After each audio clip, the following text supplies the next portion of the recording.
ಆತ್ಮೀಯ ವಿದ್ಯಾರ್ಥಿಗಳೇ, ತಮ್ಮದಾಗಿರ್ತಕ್ಕಂಥ KSP study ಪಾಯಿಂಟ್ಗೆ ಇಲ್ಲಿ ಸ್ವಾಗತ. ಸೊ ಈ ಒಂದು ವಿಡಿಯೋದಲ್ಲಿ 10ನೇ ತರಗತಿ ಪ್ರಥಮ ಭಾಷೆ ಕನ್ನಡ ಒಂದು ವಿಷಯಕ್ಕೆ ಸಂಬಂಧಪಟ್ಟಂತೆ ಸೊ ನಾಳೆ ನಡೀತಕ್ಕಂಥ ಒಂದು ರಾಜ್ಯ ಮಟ್ಟದ ಪೂರ್ವ ಸಿದ್ಧತಾ ಪರೀಕ್ಷೆ 2. ಸೊ ಆ ಒಂದು ಪರೀಕ್ಷೆಗೆ ನಿಮಗೆ ಉಪಯೋಗವಾಗ್ತಕ್ಕಂಥದ್ದು ಸೊ ಈ ಒಂದು ಇಲ್ಲಿ ಮಾದರಿ ಪ್ರಶ್ನೆ ಪತ್ರಿಕೆಯನ್ನು ನೋಡ್ತಾ ಹೋಗೋಣ. ಸೊ ಅದಕ್ಕೆ ಮುಂಚೆ ನೀವು ನಮ್ಮ ಚಾನಲ್ ಸಬ್ಸ್ಕ್ರೈಬ್ ಮಾಡಲಿ ಅಂತಂದರೆ ಸೊ ದಯವಿಟ್ಟು ಇಲ್ಲಿ ಸಬ್ಸ್ಕ್ರೈಬ್ ಮಾಡ್ಕೊಳ್ಳಿ. ಮೊದಲೇದಾಗಿ ಬಹು ಆಯ್ಕೆಯ ಒಂದು ಪ್ರಶ್ನೆಗಳನ್ನು ಇಲ್ಲಿ ನೋಡ್ತಾ ಹೋಗೋಣ. ಸೊ ಮೊದಲೇ ಪ್ರಶ್ನೆ, ಕನ್ನಡ ವರ್ಣಮಾಲೆಯ ಪ್ರತಿ ವರ್ಗದ 2 ಮತ್ತು 4ನೇ ಅಕ್ಷರಗಳು ಅಂತಕ್ಕಂಥದ್ದಿದೆ. ಸೊ ಅದಕ್ಕೆ ಇಲ್ಲಿ ಉತ್ತರ ಏನಾಗ್ತಿತ್ತಪ್ಪ ಅಂದ್ರೆ ಇಲ್ಲಿ ಆಪ್ಷನ್ ಬಿ ಆಗ್ತದೆ, ಮಹಾಪ್ರಾಣಾಕ್ಷರಗಳು ಅಂಥೇಳಿ. ಇನ್ನು ಎರಡನೇ ಪ್ರಶ್ನೆ, ಮದೋನ್ಮತ್ತ ಅಂತಕ್ಕಂಥ ಒಂದು ಪದವು ಸೊ ಯಾವ ಸಂಧಿಗೆಯಲ್ಲಿ ಉದಾಹರಣೆಯಾಗಿದೆ ಅಂಥೇಳಿ. ಸೊ ಅದು ಉತ್ತರ ನೋಡೋದಾದ್ರೆ ಆಪ್ಷನ್ ಡಿ ಆಗ್ತದೆ, ಅದು ಯಾವುದಂದ್ರೆ ಗುಣಸಂಧಿ ಅಂಥೇಳಿ. ಇನ್ನು ಮೂರನೇ ಪ್ರಶ್ನೆ,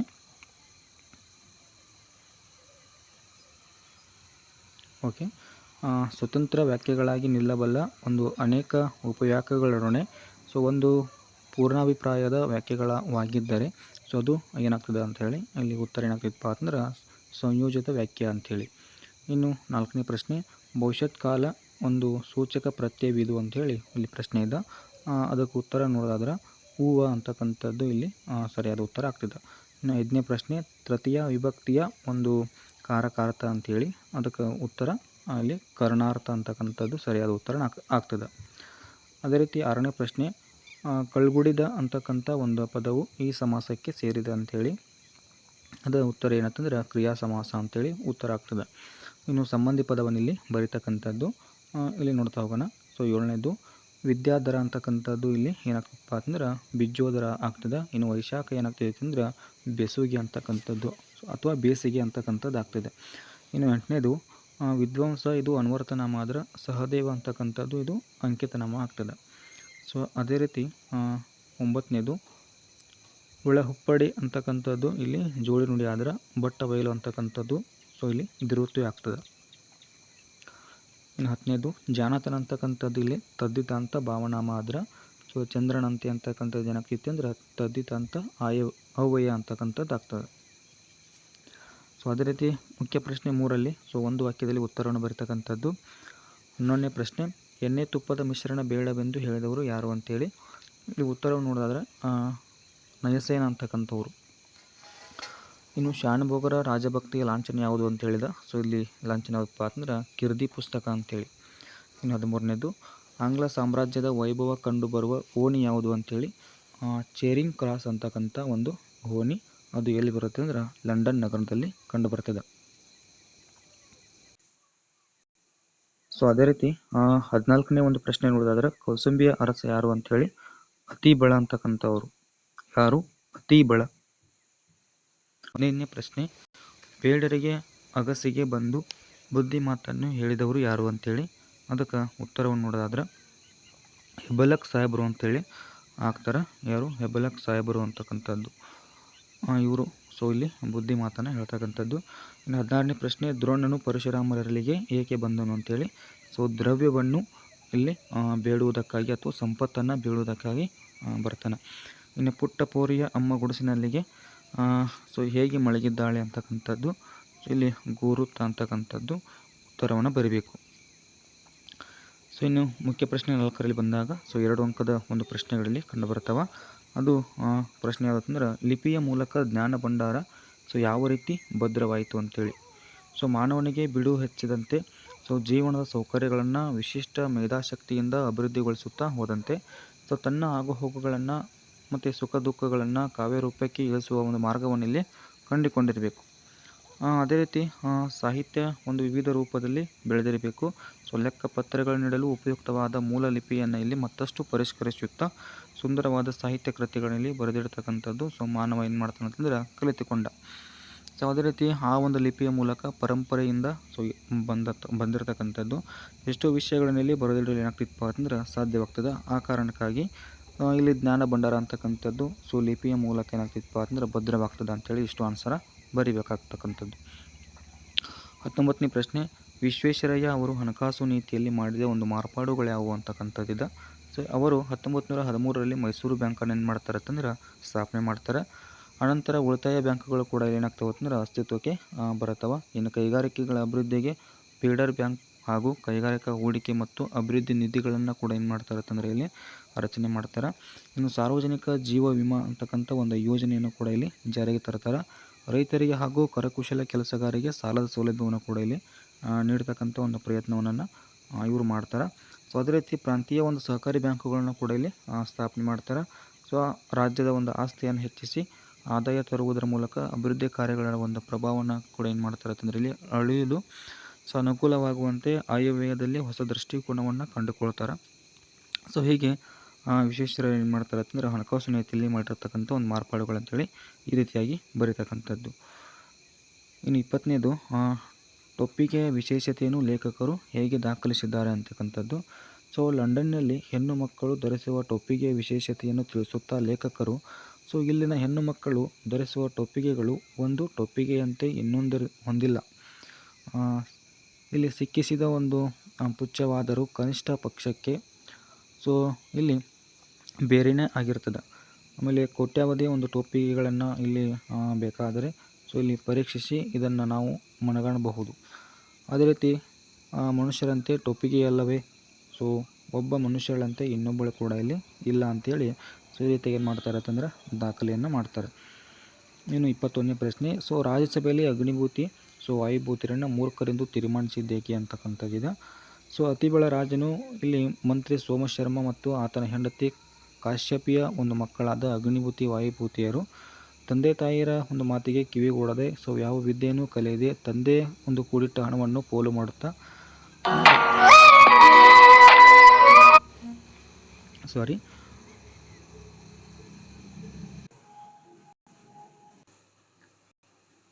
ಇಲ್ಲಿ ವ್ಯಸನಗಳಿಗೆ ತುತ್ತಾಗುತ್ತಿದ್ದರು. ಸೊ ಸೋಮಶೇರನ ಒಂದು ಮರಣದ ನಂತರ ರಾಜನ ಮಕ್ಕಳನ್ನು ಅರಮನೆಗೆ ಏನು ಮಾಡ್ತಾನೆ ಅಂತಂದರೆ ಕರೆಸಿಕೊಂಡು ಸತ್ಕರಿಸಿ ಸಂತಾಪವನ್ನು ಏನು ಮಾಡ್ತಾನೆ ಅಂತಂದರೆ ಅಲ್ಲಿ ಸೂಚಿಸಿ ಕಳಿಸ್ತಾನೆ. ಆಮೇಲೆ ಕೆಲವು ದಿವಸಗಳು ಕಳೆದ ಮೇಲೆ ಸೊ ಮತ್ತೆ ಅವರಿಬ್ಬರನ್ನು ರಾಜನು ಏನು ಮಾಡ್ತಾನೆ ಅಂತಂದರೆ ಅರಮನೆಯಲ್ಲಿ ಕರೆಸಿಕೊಂಡು ನೀವು ಯಾವ ವಿದ್ಯೆಗಳನ್ನು ಬಲ್ಲಿರಿ ಎಂದು ವಿಚಾರಣೆ ಮಾಡ್ತಾನೆ.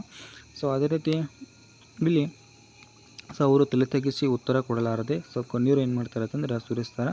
ನಾಚಿಕೆಯಿಂದ ಒಂದು ಕಾಲಿನ ಬೆರಳುಗಳನ್ನು ನೆಲದ ಮೇಲೆ ಗೀರತೊಡಗಿದರು. ಸೊ ರಾಜ್ಯಸಭೆಯಲ್ಲಿ ಎಲ್ಲಿಂದಪ್ಪ ಅಂತಂದ್ರೆ ರಾಜನನ್ನು ಕುರಿತು ಇವರು ಕಡುಮೂರ್ಖರು, ಇವರು ವಿದ್ಯೆಯನ್ನು ಅರಿಯರು, ಸೊ ಇವರು ಸಪ್ತ ಒಂದು ವ್ಯಸನದಲ್ಲಿ ಮುಳುಗಿರುವವರು ಎಂದು ನಿವೇದಿಸಿದರು. ಸೊ ಇದನ್ನು ಕೇಳಿದ ರಾಜನ ಏನಪ್ಪ ಅಂತಂದ್ರೆ ಅವರನ್ನು ಮೂರ್ಖರೆಂದು ತೀರ್ಮಾನಿಸಿ ಅಲ್ಲಿಂದ ಏನು ಮಾಡ್ತಾರೆ ಅಂತಂದ್ರೆ ಓಡಿಸ್ತಾರೆ. ಇನ್ನು ಅದೇ ರೀತಿ ನೆಕ್ಸ್ಟ್ ಒಂದು ಪ್ರಶ್ನೆ. ಹಕ್ಕಿಯ ಒಂದು ಹಾರಾಟವನ್ನು ಆಕಾಶಕ್ಕೆ ಹೇಗೆ ಹೋಲಿಸಿದ್ದಾರೆ ಅಂತೇಳಿ. ಇಲ್ಲಿ ಕಾಲವೆಂಬ ಹಕ್ಕಿಯು ಆಕಾಶ, ಮೋಡ, ಒಂದು ಭೂಮಂಡಲಗಳ ಎಲ್ಲ ಬಣ್ಣಗಳನ್ನು ಸಮನಾಗಿ ಆವರಿಸಿಕೊಂಡಿರ್ತಕ್ಕಂಥದ್ದು. ಆಕಾಶದಲ್ಲಿರುವ ಒಂದು ಮುಗಿಲಿಗೆ ರೆಕ್ಕೆಗಳೊಡನೆ ಒಡೆದವು ಎಂಬಂತೆ ಆಕಾಶದಲ್ಲಿ ಮುಳುಗುತ್ತಿರುವ ಒಂದು ಚಿಕ್ಕೆಗಳ ಮಾಲೆಯನ್ನು ಕೊರಳಿಗೆ ಸಿಕ್ಕಿಸಿಕೊಂಡು ಆಕಾಶದಲ್ಲಿ ಬೆಳಗುತ್ತಿರುವ ಸೂರ್ಯಚಂದ್ರನನ್ನು ಕಣ್ಣುಗಳಾಗಿ ಮಾಡಿಕೊಂಡು ಸೊ ಅನಂತದೆಡೆಗೆ ಹಾರಿ ಹೋಗುತ್ತವೆ ಎಂದು ಸೊ ಹಕ್ಕಿ ಹಾರಾಟವನ್ನು ಏನು ಮಾಡ್ತಾರೆ ಅಂತಂದರೆ ಇಲ್ಲಿ ಆಕಾಶಕ್ಕೆ ಈ ರೀತಿಯಾಗಿ ಹೋಲಿಸಿರ್ತಕ್ಕಂಥದ್ದು. ಇನ್ನು ದಂಡು ಹಲಗಲಿಯ ಮೇಲೆ ಹೇಗೆ ದಾಳಿ ನಡೆಸಿತು ಅಂತಕ್ಕಂಥದ್ದು ಇಲ್ಲಿ ನೋಡ್ತಾ ಹೋಗೋಣ. ಸೊ ಇಲ್ಲಿ ನಿಶಸ್ತ್ರೀಕರಣದ ಒಂದು ಆದೇಶವನ್ನು ವಿರೋಧಿಸಿ ಬ್ರಿಟಿಷ್ ಸರ್ಕಾರದ ವಿರುದ್ಧ ದಂಗೆ ಇದ್ದಿರ್ತಕ್ಕಂಥ ಇಲ್ಲಿ ಹಲಗಲಿಯ ಬೇಡರನ್ನು ಸೊ ಬಗ್ಗು ಬಡಿಯಲು ಸೊ ಬ್ರಿಟಿಷರು ಏನು ಮಾಡ್ತಾರೆ ಅಂತಂದ್ರೆ ದಂಡನ್ನು ಕರೆಸಿಕೊಳ್ತಾರೆ. ಇನ್ನು ಬ್ರಿಟಿಷರ ಒಂದು ದಂಡಿನ ಸಿಪಾಯಿಗಳು ಸೊ ಹಲಗಲಿಯ ಬೇಡರ ಒಂದು ಬೆನ್ನು ಹತ್ತಿ ಏನು ಮಾಡ್ತಾರೆ ಅಂತಂದ್ರೆ ಕೊಲೆ ಮಾಡ್ತಾರೆ. ಎದುರಿಗೆ ಸಿಕ್ಕವರೆಲ್ಲ ಎಲ್ಲ ಏನಪ್ಪ ಅಂತಂದ್ರೆ ಕರುಣೆ ಇಲ್ಲದೆ ಸೊ ಗುಂಡು ಹೊಡೆದು ಏನು ಮಾಡ್ತಾರೆ ಅಂತಂದ್ರೆ ಸಾಯಿಸಿಬಿಡ್ತಾರೆ. ಸೊ ಬ್ರಿಟಿಷ್ ಸಿಪಾಯಿಗಳ ಒಂದು ಗುಂಡಿಗೆ ಹೆದರಿ ಇಲ್ಲಿ ಚಟೆಕಾರರು ಗುಡ್ಡದ ಕಡೆಗೆ ಏನು ಮಾಡ್ತಾರೆ ಅಂತಂದ್ರೆ ಓಡಿ ಹೋಗ್ತಾರೆ ಅಂತಕ್ಕಂಥದ್ದು. ಸೊ ಈ ರೀತಿ ಏನಂತಂದ್ರೆ ಹಲಗಲಿಯ ಮೇಲೆ ದಂಡು ಈ ರೀತಿಯಾಗಿ ದಾಳಿಯನ್ನು ಮಾಡ್ತಕ್ಕಂಥದ್ದು. ಅದೇ ರೀತಿ 24ನೇ ಒಂದು ಪ್ರಶ್ನೆ. ಭಗತ್ ಸಿಂಗ್ ಜಲಿಯನ್ ವಾಲಾಬಾಗ್ ಒಂದು ಮಾರಣ ಹೋಮದಿಂದ ತೆಗೆದುಕೊಂಡ ನಿರ್ಧಾರವನ್ನು ತಿಳಿಸಿ ಅಂತಕ್ಕಂಥದ್ದಿದೆ. ಇಲ್ಲಿ ನೋಡ್ತಾ ಹೋಗೋಣ. ಸೊ ಇಲ್ಲಿ ಜಲಿಯನ್ ವಾಲಾಬಾಗ್ ಒಂದು ಮಾರಣ ಹೋಮ ಸೊ ಭಗತ್ ಸಿಂಗನ ಒಂದು ಮನಸ್ಸಿನಲ್ಲಿ ಅಚ್ಚಳಿಯದ ಪ್ರಭಾವವನ್ನು ಏನು ಮಾಡ್ತದೆ ಅಂದರೆ ಇಲ್ಲಿ ಬೀರ್ತದೆ. ಸೊ ಒಂದಲ್ಲ ಒಂದು ದಿನ ಈ ಒಂದು ದಮನಕಾರಿ ಪ್ರಭುತ್ವವನ್ನು ಧ್ವಂಸ ಮಾಡಲು ಏನನ್ನಾದರೂ ಮಾಡಿಯೇ ತೀರುತ್ತೇನೆ ಅಂತ ಏನು ಮಾಡ್ತಾನೆ ಅಂತಂದ್ರೆ ಒಂದು ನಿರ್ಧಾರವನ್ನು ತೆಗೆದುಕೊಳ್ತಕ್ಕಂಥದ್ದು. ಸೊ ಆಗ ಕ್ರೂರ ಬ್ರಿಟಿಷ್ ಆಳ್ವಿಕೆ ಅಂತ್ಯವಾಗ್ತದೆ ಅಂಥೇಳಿ ತಿಳಿದಿರ್ತಕ್ಕಂಥದ್ದು ಯಾರಂತಂದ್ರೆ ಇಲ್ಲಿ ಭಗತ್ ಸಿಂಗ. ಮುಂದೆ ಏನು ಮಾಡ್ತಾನೆ ಅಂತಂದರೆ ಕ್ರಾಂತಿಕಾರಿಗಳ ಒಂದು ಸಹಕಾರದಿಂದ ಮಾತೃಭೂಮಿಯನ್ನು ಗುಲಾಮಗಿರಿಯ ಒಂದು ಸಂಕೋಲೆಯಿಂದ ಬಿಡಿಸಲು ಸ್ವತಂತ್ರ ಹೋರಾಟದ ಒಂದು ಪಥದಲ್ಲಿ ಮುನ್ನಡೆಯುವ ಒಂದು ನಿರ್ಧಾರವನ್ನು ಏನು ಮಾಡ್ತಾನೆ ಅಂತಂದರೆ ಇಲ್ಲಿ ಭಗತ್ ಸಿಂಗ್ ಅಂತಕ್ಕಂಥವನು ತೆಗೆದುಕೊಳ್ತಾನೆ. ಇಷ್ಟು ಉತ್ತರವನ್ನು ಬರೀತಕ್ಕಂಥದ್ದು. ಅದೇ ರೀತಿ 25ನೇ ಒಂದು ಪ್ರಶ್ನೆಯನ್ನು ನೋಡೋದಾದ್ರೆ ಅಂದವಾದ ಬರವಣಿಗೆಯ ಬಗ್ಗೆ ಗಾಂಧೀಜಿಯವರ ಒಂದು ಅಭಿಪ್ರಾಯವನ್ನು ತಿಳಿಸಿ ಅಂತಕ್ಕಂಥದ್ದು. ಅಂದವಾದ ಅಕ್ಷರ ಒಳ್ಳೆಯ ಬರವಣಿಗೆ ಶಿಕ್ಷಣದ ಅವಶ್ಯಕ ಅಂಶವಲ್ಲವೆಂಬ ಭಾವನೆ ಇಲ್ಲಿ ಗಾಂಧೀಜಿಯವರಿಗೆ ಇಂಗ್ಲೆಂಡಿಗೆ ಏನಪ್ಪ ಅಂತಂದ್ರೆ ಹೋಗುವವರೆಗೆ ಅವರಲ್ಲಿ ಈ ಒಂದು ವಿಷಯ ಅಂತಕ್ಕಂಥದ್ದು ಕಂಡುಬರ್ತದೆ. ಅನಂತರ ದಕ್ಷಿಣ ಆಫ್ರಿಕಾಕ್ಕೆ ಹೋದ ಮೇಲೆ ಅಲ್ಲಿ ಸುಶಿಕ್ಷಿತ ಯುವಕರ ಮತ್ತು ವಕೀಲರ ಒಂದು ಮುತ್ತು ಪೋಣಿಸಿದಂತಿದ್ದ ಒಂದು ಸುಂದರ ಬರವಣಿಗೆಗಳನ್ನು ನೋಡಿ ಅವರಿಗೆ ನಾಚಿಕೆಯೂ ಪಶ್ಚಾತ್ತಾಪವೂ ಏನಾಗ್ತೈತಿ ಅಂದರೆ ಉಂಟಾಗ್ತದೆ. ಕೆಟ್ಟ ಅಕ್ಷರದ ಬರವಣಿಗೆಗೆ ಅಪಕ್ವ ಮತ್ತು ಅಪೂರ್ಣ ಶಿಕ್ಷಣದ ಒಂದು ಚಿಹ್ನೆ ಎಂದು ಅವ್ರು ಏನು ಮಾಡ್ತಾರೆ ಅಂತಂದ್ರೆ ಅರಿತಿರ್ತಾರೆ. ತಮ್ಮ ಉದಾಹರಣೆಯಿಂದ ಒಳ್ಳೆಯ ಒಂದು ಬರವಣಿಗೆ ಉತ್ತಮ ಶಿಕ್ಷಣದ ಅವಶ್ಯವಾದ ಒಂದು ಅಂಶ ಎಂಬುದನ್ನು ಏನು ಮಾಡ್ತಾರೆ ಅಂತಂದರೆ ಇಲ್ಲಿ ಪ್ರತಿಯೊಬ್ಬ ಯುವಕನೂ ಯುವತಿಯೂ ತಿಳಿದುಕೊಳ್ಳಲಿ ಎಂಬುದು ಗಾಂಧೀಜಿಯವರ ಒಂದು ಅಭಿಪ್ರಾಯ ಅಂತಕ್ಕಂಥದ್ದು ಇಲ್ಲಿ ಅಂದವಾದ ಬರವಣಿಗೆ ಬಗ್ಗೆ ಇರ್ತಕ್ಕಂಥದ್ದು. ಇನ್ನು ಅದೇ ರೀತಿ ಜ್ಞಾನಿ ಅಜ್ಞಾನಿಗಳ ಸಂಘದ ಬಗೆಗಿನ ಅಕ್ಕ ಮಹಾದೇವಿಯ ಒಂದು ಅಭಿಪ್ರಾಯವನ್ನು ಇಲ್ಲಿ ತಿಳಿಸಿ ಅಂತಕ್ಕಂಥದ್ದಿದೆ. ಇದಕ್ಕೆ ಉತ್ತರವನ್ನು ಇಲ್ಲಿ ನೀವು ನೋಡ್ಕೊಳ್ತಕ್ಕಂಥದ್ದು. ಅದೇ ರೀತಿ 27ನೇ ಒಂದು ಪ್ರಶ್ನೆಯನ್ನು ನೋಡೋದಾದ್ರೆ ರಾಜರ ಪ್ರಕೃತಿ ಹೇಗಿರುತ್ತದೆ ಅಂತಕ್ಕಂಥದ್ದಿದೆ. ಇಲ್ಲಿ ರಾಜರ ಪ್ರಕೃತಿ ಅಂತಕ್ಕಂಥದ್ದು ಅಹಂಕಾರದ ದಾಹ, ಜ್ವರ, ತಲೆಗಡರಿ ಅವರ ಒಂದು ಬಗೆಯಲ್ಲಿ ಕತ್ತಲು ತುಂಬಿರುತ್ತದೆ. ಅದು ಎಲ್ಲ ದುಡ್ಡಿನ ಮಹಿಮೆ. ದುಡ್ಡಿನ ಒಂದು ದುರಾಭಿಮಾನ ಅಂತಕ್ಕಂಥದ್ದು ಅವ್ರದ್ದು ತವರಾಗಿರ್ತದೆ. ದುಡ್ಡಿನ ಒಂದು ಪೈತ್ಯ ಅಡಗಿರಿದವರಿಗೆ ಏನಪ್ಪ ಅಂದರೆ ಜಗತ್ತೆಲ್ಲ ಒಂದು ಕ್ಷುದ್ರವಾಗಿ ಕಾಣ್ತದೆ. ರಾಜ್ಯ ಎನ್ನುವುದು ಒಂದು ವಿಷಯ. ಅದರ ಒಂದು ಅಧಿಕಾರದ ಸೋಂಕು ತಾಗಿದವರಿಗೆಲ್ಲ ಏನಪ್ಪ ಅಂದ್ರೆ ಬುದ್ಧಿ ಅಂತಕ್ಕಂಥದ್ದು ಇಲ್ಲಿ ಮಂಕಾಗೆ ಆಗಿರ್ತದೆ. ಇನ್ನು ಕವಿ ಪರಿಚಯದ 28ನೇ ಒಂದು ಪ್ರಶ್ನೆ ಸಾರಾ ಅಬೂಬಕ್ಕರ್ ಅಂತಕ್ಕಂಥವ್ರದ್ದು. ಇವರು ಕಾದಂಬರಿಗಾರ್ತಿ ಆಗಿರ್ತಾರೆ, ಕಥೆಗಾರ್ತಿ ಕೂಡ ಆಗಿರ್ತಾರೆ. ಅಷ್ಟೇ ಅಲ್ಲದೆ ಜನಪ್ರಿಯತೆಯನ್ನು ಕೂಡ ಗಳಿಸಿರ್ತಾರೆ. ಇವರು 30 ಜೂನ್ 1936ರಲ್ಲಿ ಕಾಸರಗೋಡಿನಲ್ಲಿ ಏನು ಮಾಡ್ತಾರೆ ಅಂತಂದ್ರೆ ಜನಿಸ್ತಾರೆ. ಇವರ ಒಂದು ಕೃತಿಗಳನ್ನು ನೋಡೋದಾದ್ರೆ ಚಪ್ಪಲಿಗಳು, ಕೆಡ್ಡ ಆಗಿರ್ಬೋದು, ಅರ್ಧರಾತ್ರಿಯಲ್ಲಿ ಹುಟ್ಟಿದ ಕೂಸು ಆಗಿರ್ಬೋದು, ಇನ್ನೂ ಅನೇಕ ಒಂದು ಕೃತಿಗಳನ್ನು ಇಲ್ಲಿ ರಚನೆ ಮಾಡ್ತಾರೆ. ಇನ್ನು ಅದೇ ರೀತಿ ಕನ್ನಡ ಸಾಹಿತ್ಯ ಪರಿಷತ್ತಿನ ಒಂದು ನೃಪತುಂಗ ಪ್ರಶಸ್ತಿಯನ್ನು ಕೂಡ ಇವರಿಗೆ ಸಿಗುತ್ತದೆ. ಇನ್ನು ಮತ್ತೊಬ್ಬರದು ರಣ್ಣ ಅಂತಕ್ಕಂಥವ್ರದ್ದು. ಇವರು ರತ್ನತ್ರಯರಲ್ಲಿ ಒಬ್ಬರಾಗಿರ್ತಕ್ಕಂಥವ್ರು. ಸುಮಾರು ಸಾಮಾನ್ಯ ಶಕ 949ರಲ್ಲಿ ಅಂದರೆ 10ನೇ ಒಂದು ಶತಮಾನದಲ್ಲಿ ಬಾಗಲಕೋಟೆ ಜಿಲ್ಲೆಯ ಮುಧೋಳು ಅಂತಕ್ಕಂಥ ಒಂದು ಗ್ರಾಮದಲ್ಲಿ ಜನಿಸ್ತಾರೆ. ಇಲ್ಲಿ ಮುಧೋಳು ಅಂತಕ್ಕಂಥ ಒಂದು ಗ್ರಾಮ. ಇವರ ಒಂದು ಕೃತಿಗಳನ್ನು ನೋಡೋದಾದ್ರೆ ಸಾಹಸ ಭೀಮ ವಿಜಯ ಅಂತಕ್ಕಂಥದ್ದು ಇದಕ್ಕೆ ಗದಾಯುದ್ಧ ಅಂತೇಳಿ ಕರಿತೀವಿ. ಇನ್ನು ಅಜಿತ ತೀರ್ಥಂಕರ ಒಂದು ಪುರಾಣ ತಿಲಕಂ ಅಂತಕ್ಕಂಥದ್ದು ಒಂದು ಕೃತಿಯನ್ನು ಇಲ್ಲಿ ರಚಿಸಿರ್ತಕ್ಕಂಥದ್ದು. ಇನ್ನು ಇವರಿಗೆ ಚಾಲುಕ್ಯ ದೊರೆ ತೈಲಪ ಏನು ಮಾಡ್ತಾನೆ ಅಂತಂದ್ರೆ ಕವಿ ಚಕ್ರವರ್ತಿ ಅಂತಕ್ಕಂಥ ಒಂದು ಬಿರುದನ್ನು ಕೂಡಿ ಇಲ್ಲಿ ಕೊಡ್ತಾನೆ. ಇನ್ನು ಇಲ್ಲಿ ಛಂದಸ್ಸಿದ ಇಲ್ಲಿ ನೋಡ್ಕೊಳ್ಬೋದು. ಏನೇ ಕೃತಗಣ್ಯ ಒಂದು ನರಕಿ ವಿಜ್ಞ ಅಂತಕ್ಕಂಥದ್ದು ಒಂದು ಇಲ್ಲಿ ಛಂದಸ್ಸಿದ ಅದನ್ನಿಲ್ಲಿ ನೋಡ್ಕೊಳ್ಬೋದು. ಇಲ್ಲಿ ಕೊಟ್ಟಿರ್ತೀನಿ. ಛಂದಸ್ಸು ಯಾವುದಪ್ಪ ಅಂತಂದ್ರೆ ಭಾಮಿನಿ ಷಟ್ಪದಿ ಒಂದು ಲಕ್ಷಣವಾಗಿರ್ತದೆ. ಓಕೆ. ಇನ್ನು ಅಲಂಕಾರದ ಭೀಮ ದುರ್ಯೋಧನರು ಮದಗಜಗಳಂತೆ ಹೋರಾಡಿದರು ಅಂತ ಹೇಳಿ ಒಂದು ಇಲ್ಲಿ ಯಾವುದು ಅಲಂಕಾರದ ಇಲ್ಲಿ ಅಲಂಕಾರದ ಹೆಸರು ಉಪಮಾಲಂಕಾರ ಅಂತಕ್ಕಂಥದ್ದಿದೆ. ಇನ್ನು ಲಕ್ಷಣ ನೋಡ್ಕೊಳ್ರಿ, ಸಮನ್ವಯ ಆಗಿರ್ಬೋದು, ಉಪಮೇಯ, ಉಪಮಾನ ಮತ್ತು ಉಪಮಾವಾಚಕ ಮತ್ತು ಸಮಾನ ಧರ್ಮ ಅಂತಕ್ಕಂಥದ್ದು ಕೂಡ ಇಲ್ಲಿ ನೋಡ್ಕೊಳ್ಬೋದು. ನೆಕ್ಸ್ಟು ಗಾದೆ ಅಂತಕ್ಕಂಥದ್ದಿದೆ. ಸತ್ಯಕ್ಕೆ ಸಾವಿಲ್ಲ, ಸುಳ್ಳಿಗೆ ಸುಖವಿಲ್ಲ ಅಂಥೇಳಿ. ಇನ್ನು ಅಥವಾ ಇದೆ ದೇಶ ಸುತ್ತಿ ನೋಡು, ಕೋಶ ಓದಿ ನೋಡು ಅಂತಕ್ಕಂಥದ್ದು. ಇಲ್ಲಿ ಎರಡು ಕೂಡ ಇಲ್ಲಿ ಕೊಟ್ಟಿರ್ತಕ್ಕಂಥದ್ದು ನೀವು ನೋಡ್ಕೊಳ್ಬೋದು. ಈಸಿಯಾಗಿರ್ತಕ್ಕಂಥದ್ದಿದೆ. ಇನ್ನು ಅದೇ ರೀತಿ ನೆಕ್ಸ್ಟ್ ಯಾವುದು ಅಂತಂದ್ರೆ ಸಂದರ್ಭ ಕೂಡ ಇಲ್ಲಿ ನೀವು ನೋಡ್ಕೊಳ್ಬೋದು. ನಾನು ಮುಖ ಮೇಲಾಗಿ ಬಿದ್ದಿದ್ದೇನೆ ಅಂತಕ್ಕಂಥದ್ದು ಇಲ್ಲಿ ಒಂದು ಸಂದರ್ಭ ಅದ. ಅದಕ್ಕೆ ಆಯ್ಕೆ, ಸಂದರ್ಭ ಮತ್ತು ಸಾರಸ್ಯವನ್ನು ಇಲ್ಲಿ ನೋಡ್ಕೊಳ್ತಕ್ಕಂಥದ್ದು.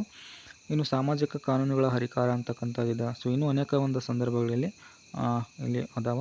ಅದನ್ನ ಇಲ್ಲಿ ನೀವು ನೋಡ್ಕೊಳ್ಬೋದು.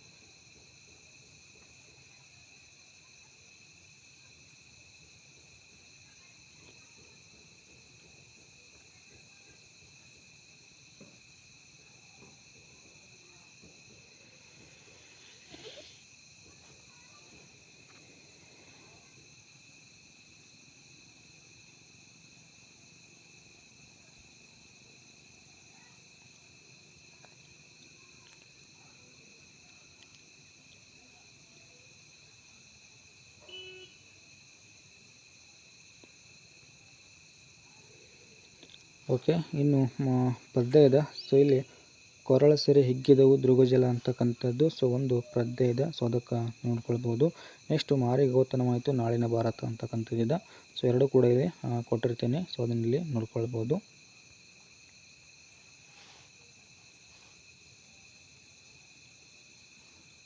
ಓಕೆ, ಇನ್ನು ಪದ್ಯ ಭಾಗವನ್ನು ಅರ್ಥ ಮಾಡಿಕೊಂಡು ಸೊ ಅದರಲ್ಲಿ ಅಡಕವಾಗಿರ್ತಕ್ಕಂಥ ಮೌಲ್ಯವನ್ನು ಆಧರಿಸಿಕೊಂಡು ಸಾರಾಂಶವನ್ನು ಬರೀತಕ್ಕಂಥದ್ದಿದೆ. ಇಲ್ಲಿ ನೋಡ್ಕೊಳ್ಬೋದು. ಉರಿಯೋಳ್ ಕೌಸಲ್ಯ ಪಡೆದ ಕುವರಂ ರಾಮ ನೌರ್ವಣಿ ಅಂತಕ್ಕಂಥದ್ದು ಸೊ ಇಲ್ಲಿ ಒಂದು ಪದ್ಯ ಭಾಗ ಇದೆ. ಸೊ ಅದನ್ನು ಇಲ್ಲಿ ಅರ್ಥ ಮಾಡಿಕೊಂಡು ಸೊ ಅದರಲ್ಲಿ ಮೌಲ್ಯವನ್ನು ಆಧರಿಸಿಕೊಂಡು ಸಾರಾಂಶವನ್ನು ಬರೀತಕ್ಕಂಥದ್ದು. ಸೊ ಅದನ್ನು ಕೂಡ ಇಲ್ಲಿ ನಿಮಗೆ ಕೊಟ್ಟಿರ್ತೀನಿ, ನೋಡ್ಕೊಳ್ಬೋದು.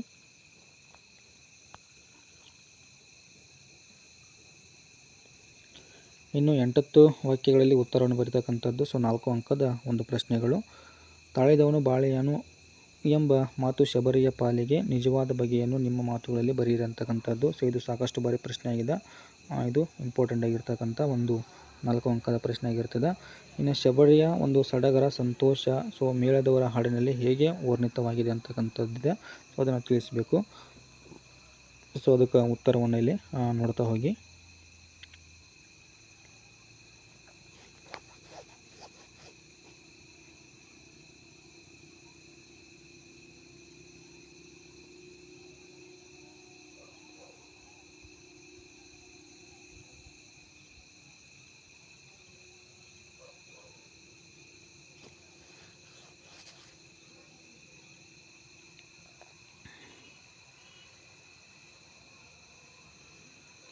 ಓಕೆ, ನೆಕ್ಸ್ಟು ಸಂಕಲ್ಪ ಮತ್ತು ಅನುಷ್ಠಾನದ ಕುರಿತು ಕವಿ ಶಿವರುದ್ರಪ್ಪನವರ ಒಂದು ಅಭಿಪ್ರಾಯವನ್ನು ಇಲ್ಲಿ ವಿವರಿಸಿ ಅಂತಕ್ಕಂಥದ್ದು ಒಂದು ಪ್ರಮುಖವಾಗಿರ್ತಕ್ಕಂಥ ಪ್ರಶ್ನೆ ಇದೆ.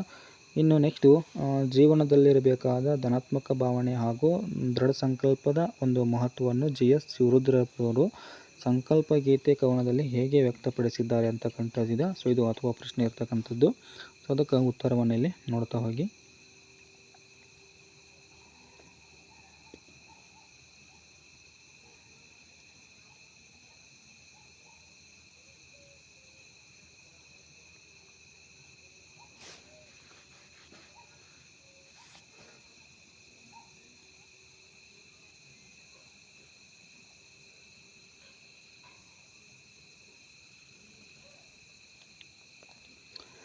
ನೆಕ್ಸ್ಟು ಗದ್ಯ ಭಾಗವನ್ನು ಓದಿಕೊಂಡು ಸೊ ಪ್ರಶ್ನೆಗಳಿಗೆ ಉತ್ತರ ಬರ್ತಕ್ಕಂಥದ್ದು. ಸೊ ಇದನ್ನು ಇಲ್ಲಿ ಸ್ಕಿಪ್ ಮಾಡ್ತಾ ಇದ್ದೀನಿ.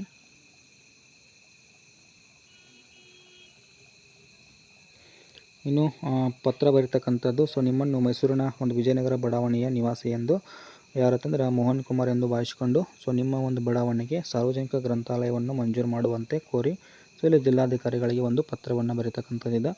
ಇನ್ನು ಅಥವಾ ಇದು ಏನಂತಂದರೆ ನಿಮ್ಮನ್ನು ರಾಮನಗರದ ಒಂದು ಸರ್ಕಾರಿ ಪ್ರೌಢಶಾಲೆಯ ವಿದ್ಯಾರ್ಥಿನಿ ಹರ್ಷಿತ್ ಎಂದು ಭಾವಿಸಿಕೊಂಡು ವಾರ್ಷಿಕ ಪರೀಕ್ಷೆಯ ಒಂದು ಸಿದ್ಧತೆಯನ್ನು ಕುರಿತು ಇಲ್ಲಿ ಮಂಡ್ಯದ ಒಂದು ಸುಭಾಷ್ ನಗರದಲ್ಲಿ ವಾಸವಾಗಿರ್ತಕ್ಕಂಥ ಬಸವರಾಜಪ್ಪ ಅಂತಕ್ಕಂಥ ಹೆಸರಿನ ಒಂದು ತಂದೆಗೆ ಏನು ಮಾಡಿರ್ತಂದ್ರೆ ಇಲ್ಲಿ ಪತ್ರ ಬರೀತಕ್ಕಂಥದ್ದು. ಸೊ ಅದನ್ನಿಲ್ಲಿ ಕೊಟ್ಟಿರ್ತಾನೆ, ಅದನ್ನಿಲ್ಲಿ ನೋಡ್ಕೊಳ್ಬೋದು.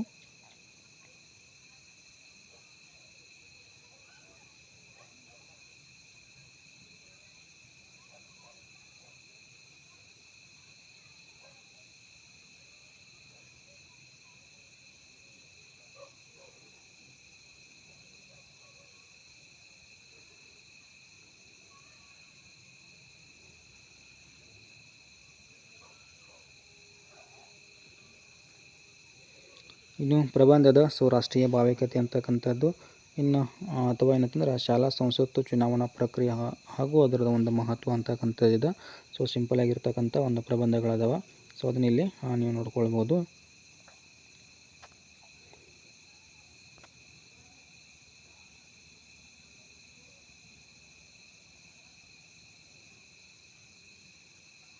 ಓಕೆ, ಸೊ ಇದಿಷ್ಟು ಏನಂತಂದ್ರೆ ಇಲ್ಲಿ SSLC ಸೊ ಕನ್ನಡ ಒಂದು ಭಾಷೆಗೆ ಸಂಬಂಧಪಟ್ಟಂತೆ ಒಂದು ಮಾದರಿ ಪ್ರಶ್ನೆ ಪತ್ರಿಕೆ ಆಗಿರ್ತದೆ. ಸೊ ಇದು ಅನುಕೂಲವಾಗ್ತದೆ ನಿಮಗೆ. ಸೊ ಇಲ್ಲಿಗೆ ಈ ಒಂದು ವಿಡಿಯೋನ ಮುಗಿಸ್ತಾ ಇದ್ದೀನಿ. Thank you.